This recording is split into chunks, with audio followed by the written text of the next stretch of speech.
নমস্কার বন্ধুরা, সাগরে ক্রমশ শক্তি বাড়িয়ে ঘনীভূত হচ্ছে দুর্যোগের কালো মেঘ। আর মাত্র কয়েকটা ঘন্টা তারপরেই ঘূর্ণিঝড় রিমাল 120 থেকে 130 কিলোমিটার গতির বেগ নিয়ে আছড়ে পড়বে দুই বাংলার বুকে। প্রচুর ক্ষয়ক্ষতির আশঙ্কা করছেন আবহাওয়াবিদরা। ইতিমধ্যেই জারি করা হয়েছে লাল সতর্কবার্তা। দীঘা, মন্দারমণি, বকখালি, নামখানা, কাকদ্বীপ, ফেজারগঞ্জ, সুন্দরবন সহ বাংলাদেশের কলাপাড়া, পাথরঘাটা, খুলনা, বরিশাল, চিটাগং, মহেশখালী, টেকনাফ, মাথাবাড়িয়া, পিরোজপুর, সাতক্ষীরা, লালমোহন, মতিরহাট এলাকার বাসিন্দাদের সতর্ক থাকার পরামর্শ দিচ্ছে হাওয়া অফিস। কারণ এই এলাকাগুলিতে ঘূর্ণিঝড়ের রেমালের ফলে সবচেয়ে বেশি ক্ষয়ক্ষতির আশঙ্কা করা হচ্ছে। বর্তমানে গভীর নিম্নচাপের রূপ নিয়ে এটি মধ্য বঙ্গোপসাগরে অবস্থান করছে। আজকের মধ্যেই এই ঘূর্ণিঝড়টি অতি গভীর নিম্নচাপে পরিণত হবে। প্রাথমিকভাবে এটি উত্তর পূর্ব দিকে অগ্রসর হচ্ছে। আজ সকালে ঘূর্ণিঝড়ে পরিণত হয়েছে পূর্ব মধ্য বঙ্গোপসাগরে। রিমাল অতি গভীর নিম্নচাপ সকাল 8:30 নাগাদ ঘূর্ণিঝড়ে পরিণত হয়েছে।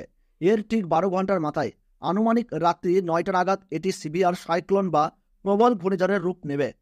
এরপর ক্রমাগত উত্তর দিকে এগোতে থাকবে। রবিবার রিমেল নামের এই ঘূর্ণিঝড়ের ল্যান্ডফল। রবিবার সন্ধ্যে থেকে মধ্যরাতের মধ্যে যে কোনো সময়ই পশ্চিমবঙ্গের দক্ষিণ 24 পরগনা ও বাংলাদেশের খুলনা, বরিশাল এলাকার মধ্যে কোথাও স্থলভাগে প্রবেশের অর্থাৎ ল্যান্ডফলের পূর্বাভাস। পশ্চিমবঙ্গের গঙ্গাসাগর এবং বাংলাদেশের খেপুপাড়ার মধ্যে সুন্দরবন এলাকায় এটি ল্যান্ডফল করবে বলে অনুমান করছেন দিল্লির মৌসুম ভবনের আধিকারিকরা। সেই সময় ঘূর্ণিঝড়ের গতিবেগ থাকতে পারে সর্বোচ্চ 120 কিলোমিটার। সেই সময় হাওয়ার গতিবেগ হতে পারে 135 কিলোমিটার প্রতি ঘন্টায়। রিমেল দুর্যোগের সবথেকে বেশি প্রভাব পড়ার আশঙ্কা সুন্দরবন উপকূলে। বকখালি, ঝাড়খালি, ক্যানিং, ফেজারগঞ্জ উপকূল এলাকা সহ দক্ষিণ 24 পরগনা জেলায় ক্ষয়ক্ষতির আশঙ্কা আনুমানিকভাবে বেশি।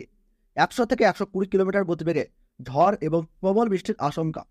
জলোচ্ছ্বাসে সমুদ্রের জল উপচে পড়তে পারে, ভেঙে যেতে পারে নিচু নদীর বাঁধ। আজ শনিবার থেকেই বৃষ্টি শুরু হবে। দক্ষিণবঙ্গে দুর্যোগপূর্ণ আবহাওয়া রবিবার এবং সোমবার। শনিবার পূর্ব মেদিনীপুর, উত্তর ও দক্ষিণ 24 পরগনা এই 3 জেলাতে ভারী বৃষ্টির সতর্কতা। রবিবার প্রবল বৃষ্টির আশঙ্কা উত্তর ও দক্ষিণ 24 পরগনা জেলায়। 200 মিলিমিটারের বেশি বৃষ্টিপাত হওয়ার সম্ভাবনা 2-1 জায়গায়। কলকাতা, হাওড়া, হুগলি, নদিয়া এবং পূর্ব মেদিনীপুরে 200 মিলিমিটার পর্যন্ত বৃষ্টি হওয়ার সম্ভাবনা। 100 মিলিমিটার বৃষ্টি হতে পারে পশ্চিম মেদিনীপুর ও পূর্ব বর্ধমানে। সোমবার 200 মিলিমিটার পর্যন্ত বৃষ্টি হতে পারে কলকাতা, উত্তর ও দক্ষিণ 24 পরগনা, হাওড়া, হুগলি, নদিয়া এবং মুর্শিদাবাদ জেলায়। 100 মিলিমিটার পর্যন্ত বৃষ্টি হতে পারে পূর্ব ও পশ্চিম বর্ধমান, পূর্ব ও পশ্চিম মেদিনীপুর এবং বীরভূম জেলায়। দক্ষিণ 24 পরগনা জেলায় দুর্যোগ বাড়তে পারে প্রবল ঝোড়ো হাওয়ার সঙ্গে বৃষ্টি। দক্ষিণ 24 পরগনা জেলাতে 100 থেকে 120 কিলোমিটার পর্যন্ত দমকা ঝোড়ো হাওয়ার বাতাস বইতে পারে। উত্তর 24 পরগনাতে 100 থেকে 110 কিলোমিটার পর্যন্ত ঝোড়ো হাওয়া বাতাস বইতে পারে। উত্তর 24 পরগনার ঢাকি, হিঙ্গলগঞ্জ সহ সুন্দরবন লাগোয়া একাধিক এলাকা বিপর্যস্ত হতে পারে।